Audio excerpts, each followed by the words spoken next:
Thank you, Guillermo. Thanks for the invitation to speak today. Glad to be here. Been a long time since I've been at UQ, apart from the AAP last week. Had some interactions with Joel too, so nice to meet him in person this week. So the talk I'll try and give today is a work in progress, and I won't bore everybody by reading the half-finished paper out. I'll try and talk to the PowerPoint here. And hopefully it's accessible and of interest to people, even if not everybody's working in the continental phenomenological tradition or on some of these ideas. But I guess I was talking this through with my daughter and she said, all of us deal with these things, living, coping, time. So hopefully it's of some interest. We'll see though. How do I scroll through? This came from AI, the engine here. There's a comment that Merleau-Ponty makes somewhere about the taximeter time of embodiment, and this was as close as I could find to a taximeter, but anyway. So this is sort of outline of where the overall talk's going to go, so you can sort of grasp what I'm trying to do here.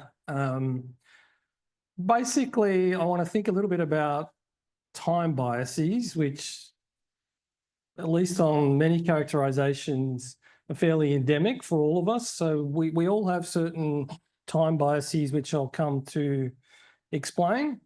I guess in psychopathology, and which I tend to think of as on a spectrum with regular human coping and cognition rather than being different in kind, there are also some more specific time biases associated with neurodivergencies, for example. And I guess there's a certain picture which is pretty influential in a few different disciplines. We'll hear what people who are experts in formal reasoning think about this, but in decision theory, in metaphysics, and in economics, which talk about time biases as forms of epistemic irrationality. And so I guess to be rational, you need to correct for time biases. In some ways, I'm going to sort of push back a little bit against that picture, especially with regard to health and psychopathology. Maybe there are other implications for political change. I'm not going to come at metaphysics specifically in this talk. So I guess one way of getting into what I'm trying to get is on the second paragraph here. What is the role of impulsivity? Is this just a time bias that needs to be controlled to be a rational agent? What of habits, which seem to be pervasive in all of our lives? And maybe there are sort of structural habits in some of these neurodivergencies too. These are some of the questions that I'll come to, and I'll try and motivate in the middle stages of the paper this kind of Merleau-Pontian or phenomenological view that there's a co-constitutive relationship between time and subjectivity. So the quote there from Merleau-Ponty, that's not an actual literal quote, but he says something to the effect with a couplet like this, that time is the subject is time.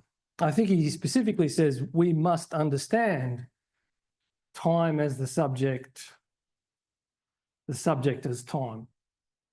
And there are various similar formulations in Heidegger. All right, so that's sort of a sketch of where I want to go, a bit of sort of high-level theory, a couple of case studies at the end on addiction and OCD, obsessive-compulsive disorder. A little bit more specific plan here. I guess there are roughly 5 sections in this talk, if all goes as I hope it will. So a section, I guess, setting up time biases and the question of epistemic rationality or irrationality, section on phenomenology, section on time and habits, and the case studies.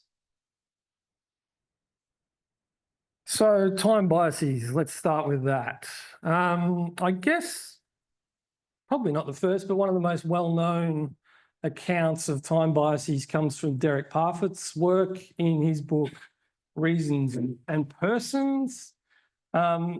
he there talks about the prevalence of these two time biases, which are now well attested to in the literature, both psychological, philosophical, and beyond, that pretty much everybody, to some extent, has a bias or a preference, at least in the choices they make, in what those choices reveal towards the future rather than the past. So Parfit's thought experiment to illustrate this is a hospital situation in which someone's faced with a choice of having gone through, let's say, 10 hours of pain in their past, or being told they're going to go through 5 hours of pain, let's say. And everybody almost always says they prefer to have had the pain previously, even they've had some sort of anaesthetic, so they don't necessarily have a memory of it, but the anaesthetic wasn't sufficient to stop them going through the actual experience of pain. So the quantitative amount of pain is significantly more, but everybody elects to have gone through it rather than for it to be yet to come. As well as a preference for good things to be in the future and bad things to be in the past, we also have biases for the near future rather than the longer term future. And today these could be linked with all sorts of issues to do with not thinking sufficiently about the welfare of future generations or climate change and things like that, but focusing on the now too much or the near future too much. And in the sort of economics literature, I guess there's famous experiments by Walter Mischel and others around what's called delay discounting. So they give kids these experiments in which they say to them, you can have one marshmallow now, but if you can not take the marshmallow and come back to me in 2 hours, you can get 1.5 marshmallows. And so the thought here is that, or at least the way it's come to be retrospectively described, the thought is that once you can delay discount, be able to perceive that you'll get a greater payoff in the longer term if you can control your desire for the marshmallow, you'll get more overall. There's a thought here that those who are unable to do that, or who are impulsive or addicted to taking what is there now, are at, I guess, socioeconomic risk. And so some of the economic literature might try and illustrate that too, that if you can't delay discount in this fashion, it suggests you have an especially problematic version of a time bias as well. All right. I'm not sure what I was going to say about physics exactly. What was I going to say about physics? I guess this is the metaphysics picture in which, you know, there are metaphysical questions about the now, given special relativity and the like, which might suggest to, say, Hugh Price and others that rather than there being a special living present in which time passes for us from a perspective, from an objective or atemporal perspective, time may not pass and the present itself may be called into question. So there is other literature that needs to be considered here, but I won't do that today. Recent book by Megan Sullivan came out though on these time biases, and you know, she sort of bit the bullet here and wants to say that time biases are indeed epistemically irrational and we should try to overcome them, not just the bias towards the near future rather than the long term, but the directionality bias as well that came out in Parfit's experiments. So I guess there's a lot to be said about these views and their use, especially in political contexts where we have the tragedy of the commons and climate change. Precisely, or one of the reasons for those problems may be that we have time biases towards the near future rather than the long term. And so it seems right that for us as individuals and for society writ large, we need to be able to think to ourselves, am I being epistemically irrational or unfair or unjust to future generations? But I guess the thing about the political scenario is we can debate to what extent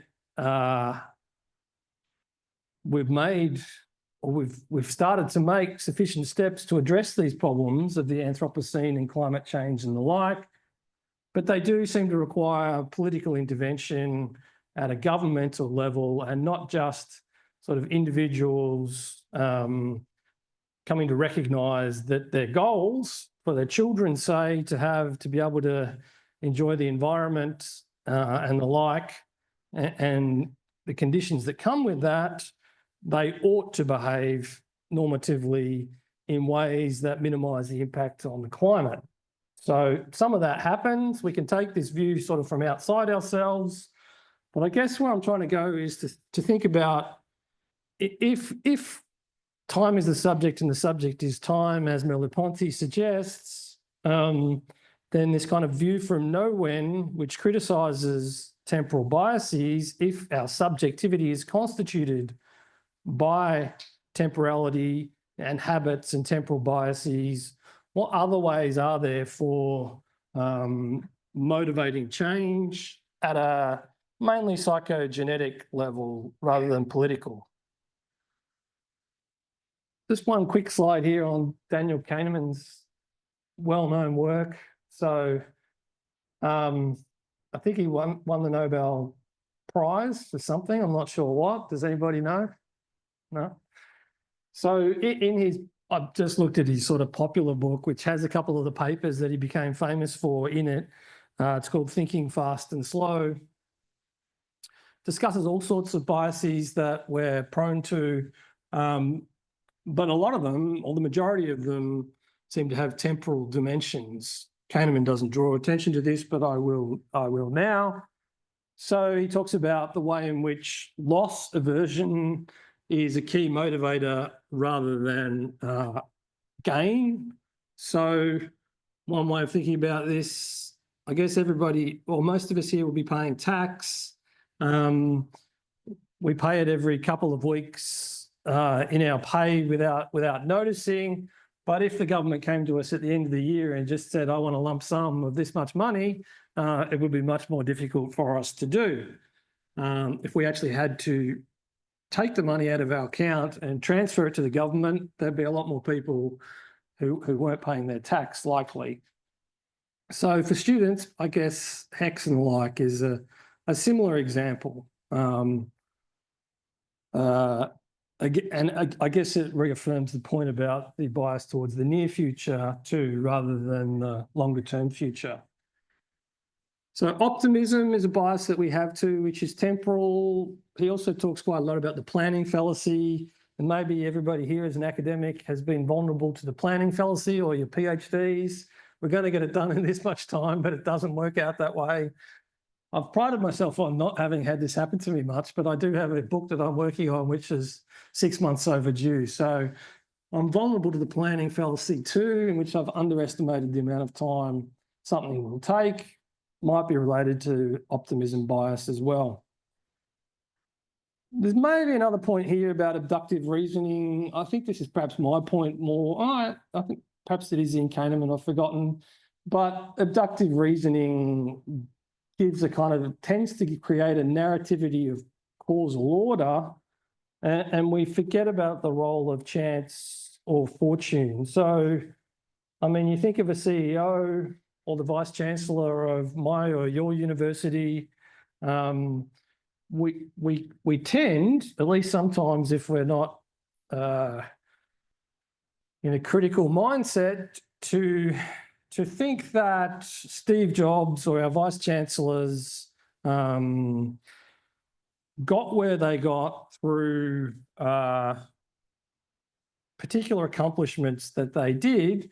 We tend not to think about the role of luck in their livelihoods, but also in the success or otherwise of what they might have done at Apple or in the university context. So with abductive reasons, we tend to create a narrative of causal order, which forgets about contingency.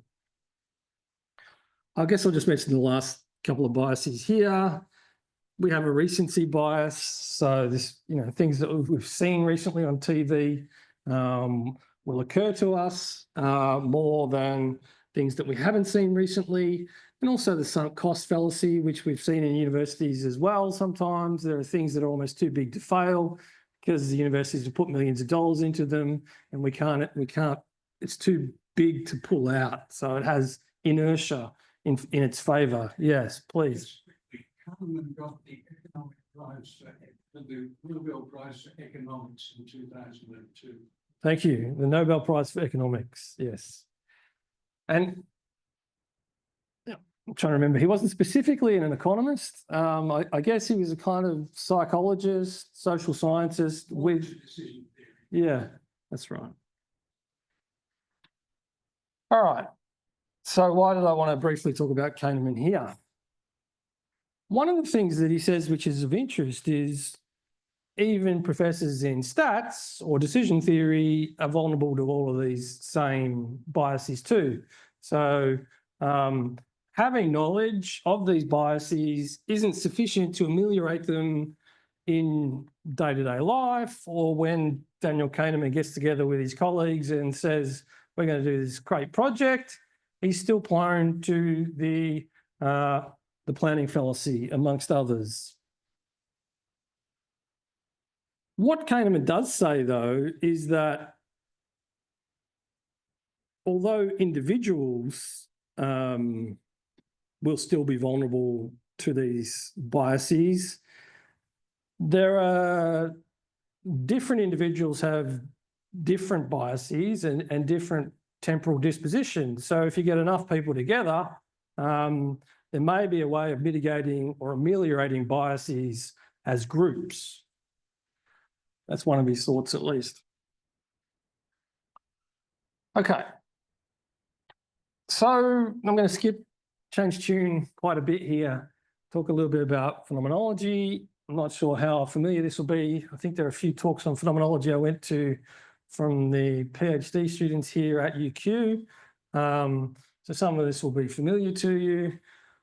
I guess the first thing to note is that temporality has been significant for all the phenomenological thinkers, Husserl, Heidegger, Merleau-Ponty, even Sartre.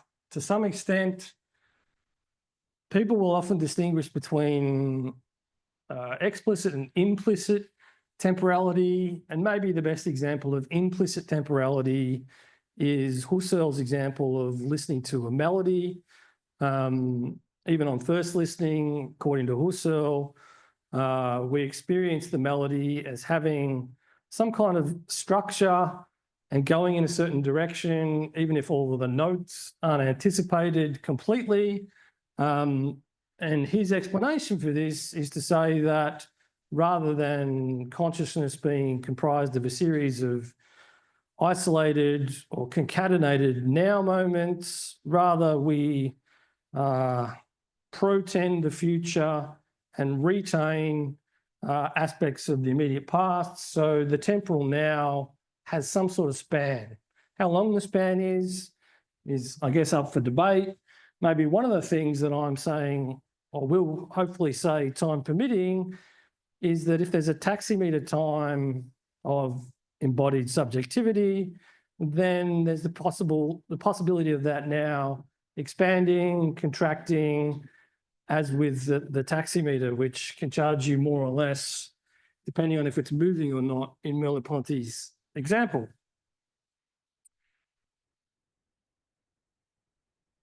So implicit time in perceiving an object moving in space or in listening to a melody is one kind of time, which is hard to make an explicit object of attention. It's more like the background or the atmosphere of the present. Of course, we also have a narrative or explicit dimension of temporality in which we regret past misdeeds, perhaps, or in which we anticipate our future successes, perhaps.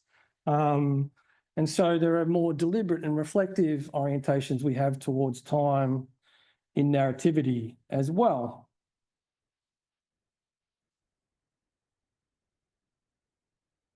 One of the other things that comes out both in the classical phenomenologists, but also in the literature on phenomenology of psychopathology in the 20th century, is also the relationship between temporal experience and affectivity.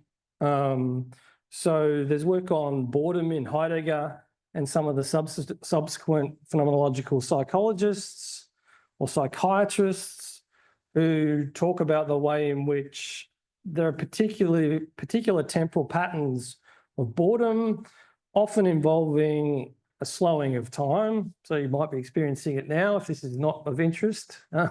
Time may be sort of slowing down and even excruciating potentially. So that would be an example of how a particular slowing down of time can have an effective resonance associated with it too, and a motivational resonance as well. The other thing, of course, that Heidegger famously talks about here, but I'll only schematically treat it, is death in being in time. Why is this important? Well, Heidegger says most of our lives are structured by what he calls in order to or for the sake of. So we do our degrees in order to get a sense of accomplishment, or in order to get an academic job, or for the sake of something. So there's a temporal horizon to doing our PhD degrees, for example. So in those cases, the future gets sort of domesticated, for want of a better word, by the intentions of the present, or the intentions we have in the present. But the one thing we can't do that towards, according to Heidegger, is our own non-existence, our own being towards death. And so our being towards death is, if you will, a limit to the for the sake of, or the in order to, but according to him also makes us confront our own individual necessity for choices and responsibility for those choices. All right.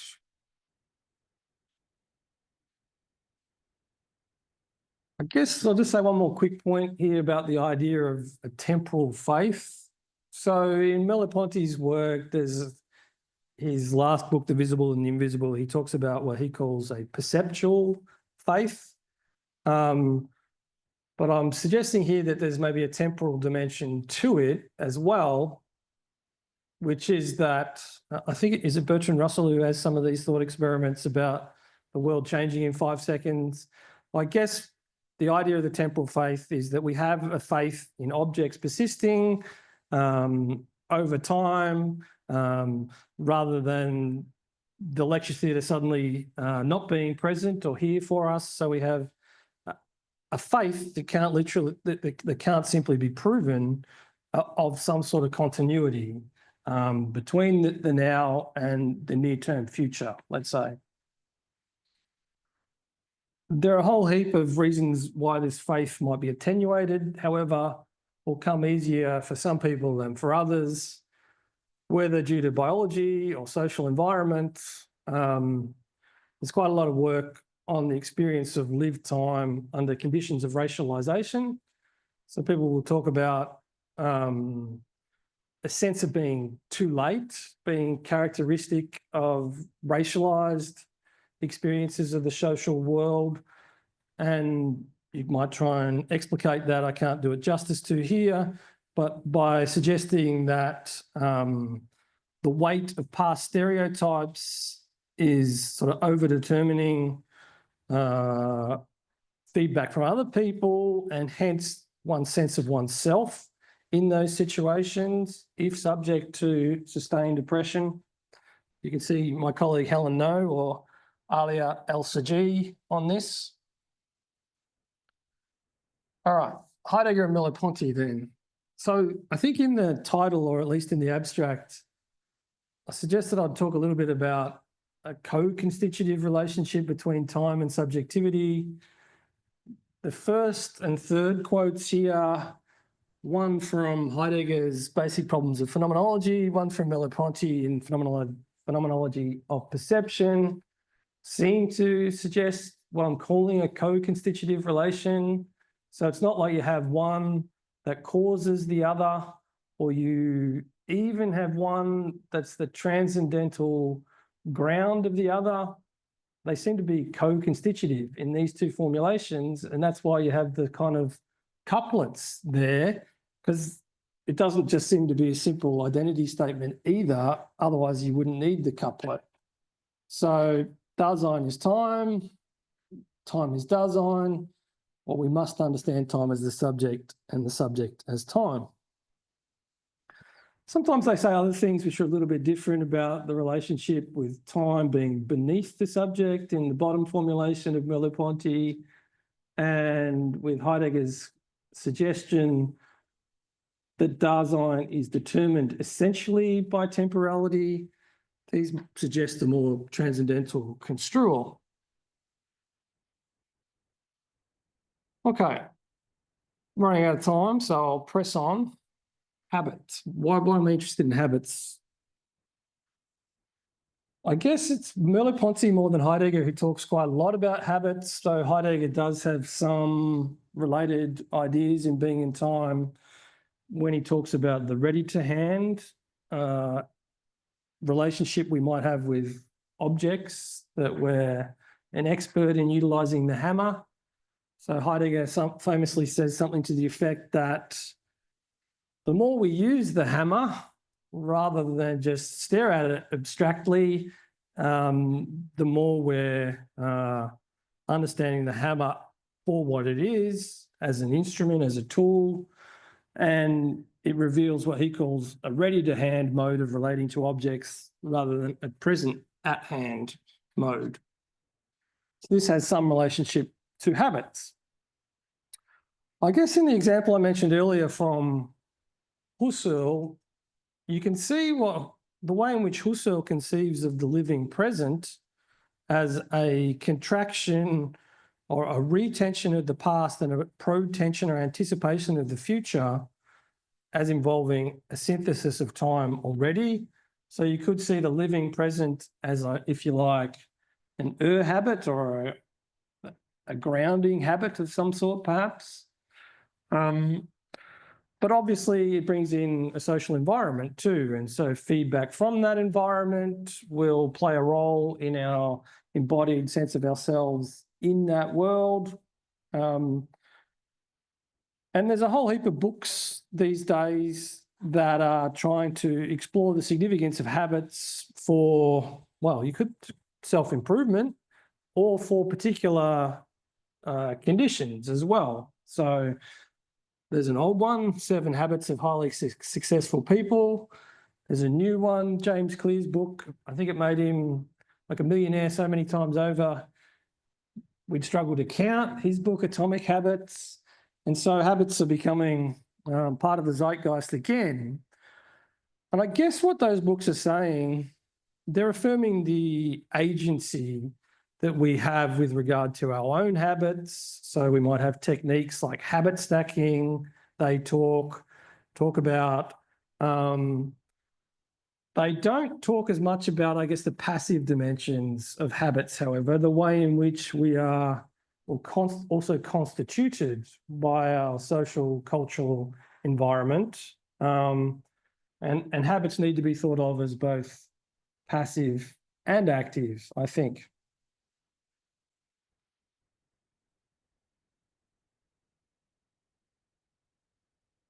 So many of these habits can enshrine the sorts of time biases that Daniel Kahneman was talking about, and they seem to presuppose the orientation to the future, or a preference towards the future rather than the past, albeit habits also embody the past as well through practice and the like.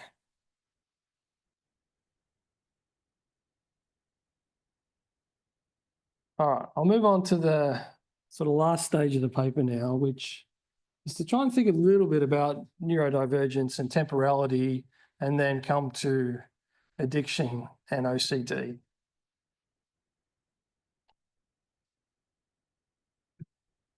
So I guess the claim I want to make here is that although there may be some core phenomenological aspects of temporal experience, so the synthesis I was mentioning of the living present, maybe something like what Heidegger calls thrown projection, being thrown into a world that predates us, that we don't determine its meaning and significance, some sort of conation and affection or drive, you might say, towards the future, but that can obviously be ameliorated if we're depressed or anxious or other situations.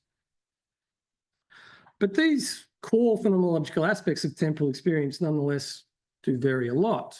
So our lives may also pattern in particular temporal ways as we come to terms with the times of our lives, I guess, the uncertainty of the future, the inevitability that's nonetheless difficult to face of our own not being present, our death.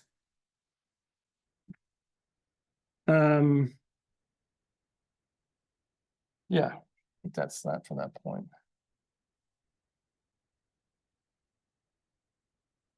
So this is going to be very schematic, but I guess I want to focus on the small bits here with the 6 dot points, and won't be able to do justice to all of them, but we'll look at OCD and addiction in a moment. There are ways of temporally typing some neurodivergent conditions. So an anxious person is often worried about the future. Someone with OCD is often trying to control the future, as we'll see, but not being easily or readily able to embrace temporal passage or the flow of the living present. I'll suggest in a moment, following some phenomenological analyses. Being stuck in the present or perceiving the future with dread or as lacking meaning in depression. ADHD is commonly associated with difficulties with planning chunks of time. There's also some literature on mania as well, in which there's so many wonderful things in the future to do, and they all need to be done now, and they're all golden. This is a temporal dimension of mania, which seems to be a significant feature of it. All right, so I guess you could call these temporal biases. I guess that's the point of the paper. You could call these temporal biases and seek to epistemically correct them.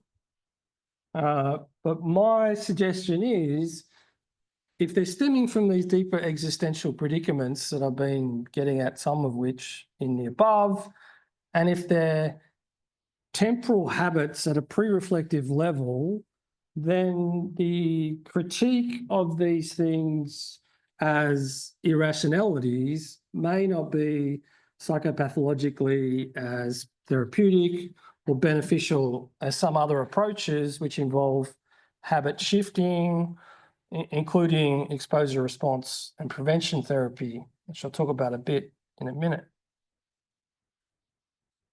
All right, so just the 2 last sections, pretty quick, on addiction and on OCD. So prima facie, addictions involve a time bias, but I guess with the sort of background I've run through, hopefully it's clear that there's not a difference in kind here, that for one, we all have habits. Addictions are a particular form of a habit, but they may be particularly compulsive habits, let's say, or they may have an orientation to the immediate future rather than the longer term future, and sort of overdetermine other possibilities in one's life. And I mean addiction in many different senses. So pharmacons or pharmaceutical addictions, but they might apply this to some extent. This might apply to various non-pharmaceutical addictions too. To, I think, was it a UQ person who was offering a talk on the scrolling on one's phone, and it can go on indefinitely. Yeah, I didn't get to your talk, but someone told me it was terrific. So well done. The death scroll. So that might be an example, or sex, or sport, or chocolate, whatever it may be.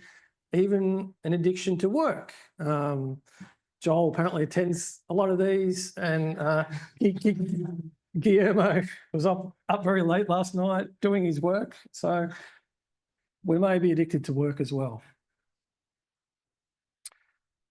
All right, so it's clear empirically that what people call temporal discounting is difficult for addicts. They tend not to be able to temporally discount. So faced with a choice, I guess if they're addicted to a substance, they'll take the substance now rather than delay perhaps for more substance, which would be an example you wouldn't get through an ethics committee, but for other things in one's life, let's say. But I guess one thing I want to suggest here is it may not just be about issues with delayed gratification. It may also, especially where there's pharmaceuticals involved, be about the nature of the temporal experiences that they have. So sometimes people talk about some drugs, all drugs have different experiences, but as involving a time trip. What do I mean by time trip? I guess it's going to be different if it's a stimulant or a depressant, but either way, the time trips extract one from, I guess, time's usual teleological ordering, which Heidegger talks about as the in order to, or for the sake of. You've got to be busy, you've got to do this in order to get this, in order to do this. There might be a kind of lingering in the now. Many addicts, and I'm not saying all of them, but many addicts may also be addicted to either the pharmacons or their work as a way of not engaging with things from their past or questions about the future that they don't want to examine. So there is a kind of temporal motivation, I think, that's important here to see. And so these temporal patterns condition particular addictions. And so the epistemic critique of saying this is a time bias and a time irrationality may not be getting to, I suppose, the core issue of their temporal gestalt or the condition that their existential condition, perhaps. All right.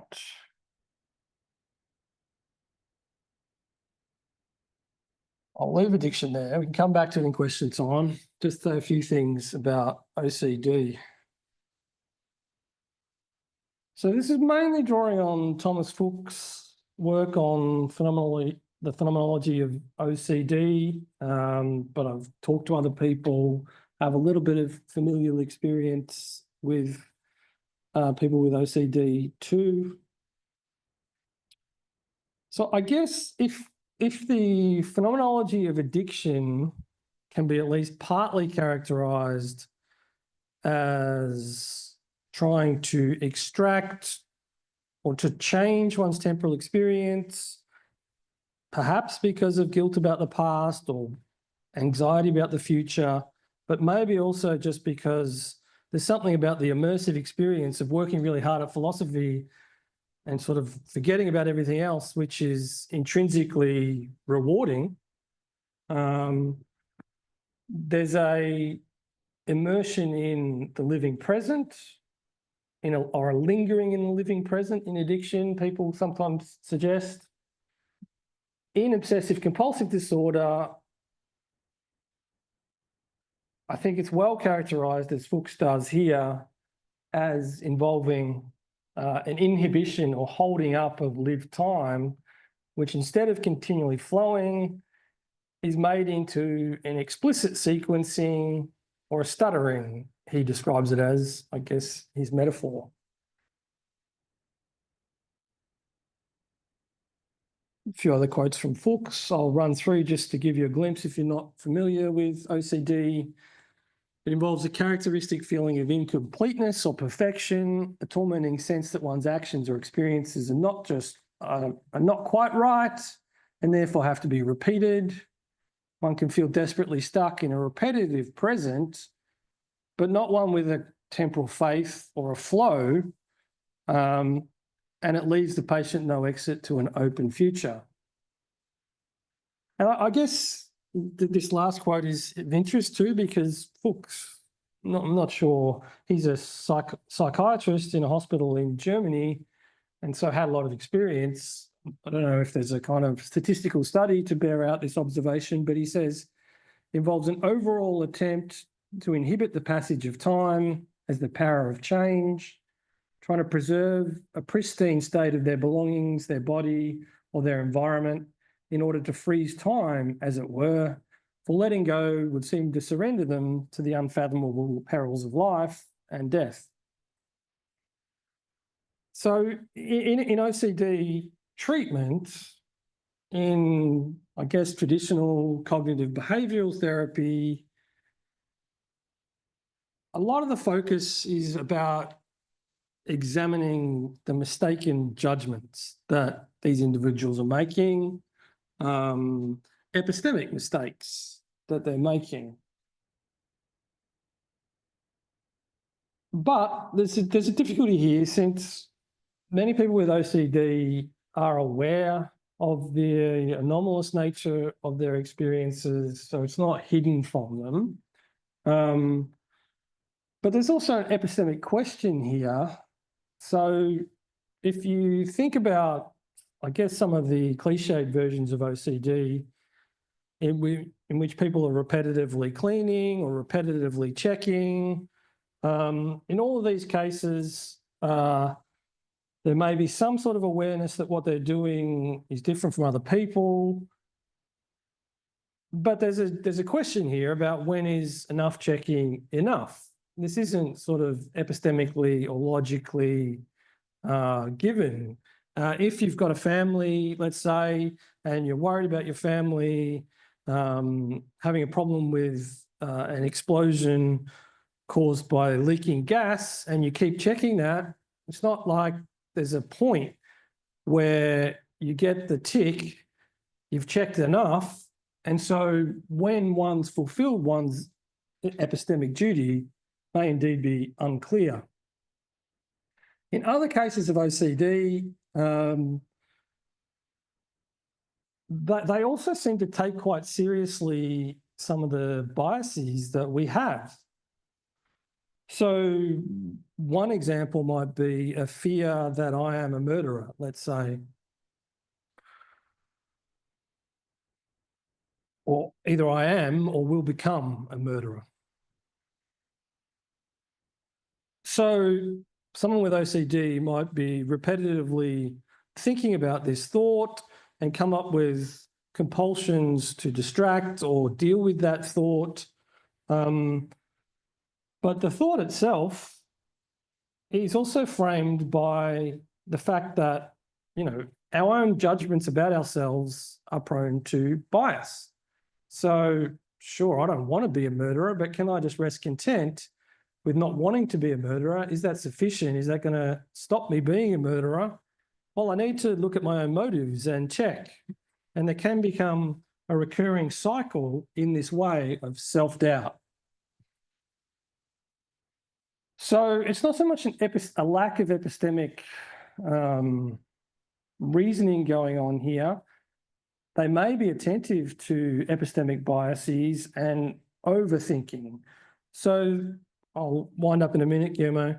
I guess the challenge here is that one model of OCD says OCD is not me, So you distance yourself from the OCD, you treat it like a thing or like an id, and you criticize it from the outside as being irrational, or in Freudian terms, somewhat id-like. But this sort of model doesn't seem to be getting at the temporal structures, the kind of pristine attempt, as Fuchs puts it, to preserve one's situation in the face of vulnerability, unpredictability, fragility of the future. So, yeah, overall then, I'll try and sum up now. Although there's clearly a purpose and point to taking a view from outside upon ourselves, to making epistemic judgments and criticisms of biases that we have, if subjectivity is constituted pervasively by temporal habits, as I've tried to suggest with Heidegger and Merleau-Ponty, then maybe it's more likely that other approaches that shift habits or try and keep habits open and flexible rather than narrow and constrained may be more felicitous for more people in therapeutic contexts. And there's some evidence with OCD this might be so with exposure response and prevention therapy, which is really a kind of habit shaping rather than epistemic critique of OCD. I'll leave it there. Thank you, everyone.